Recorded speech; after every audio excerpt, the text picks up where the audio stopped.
மறக்காம சர்ப்ரைஸ் பண்ணுங்க. தேங்க்யூ. நடிகர் ரஜினிகாந்த் சசிகலாவை அவரது புதிய இல்லத்தில் நேரில் சந்தித்து பேசினார். இதையடுத்து ஜெயலலிதாவின் இடத்தை யார் நிரப்புவார் என செய்தியாளர்கள் கேட்ட கேள்விக்கு பதிலளித்த அவர் அரசியல் பேச விரும்பவில்லை என தெரிவித்தார். சென்னை போயஸ் கார்டனில் உள்ள மறைந்த முதல்வர் ஜெயலலிதா வசித்த வேதா நிலைய இல்லத்துக்கு எதிரே வி.கே. சசிகலா புதிய வீடு ஒன்றை கட்டியுள்ளார்.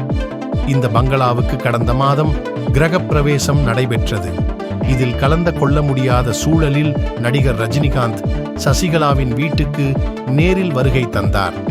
அப்பொழுது செய்தியாளர்களிடம் பேசிய அவர், கோயில் போல உள்ளது இந்த வீடு, அவர்களுக்கு பெயர், புகழ், சந்தோஷத்தை கொடுக்க வேண்டும் என இறைவனை வேண்டிக் கொள்கிறேன் என்றார். அவரிடம் ஜெயலலிதாவின் ஆளுமை மிக்க இடத்தை தமிழகத்தில் யார் பூர்த்தி செய்வார் என நினைக்கிறீர்கள் என செய்தியாளர்கள் கேட்டதற்கு அரசியல் பேச விரும்பவில்லை என முடித்துக் கொண்டார் ரஜினி.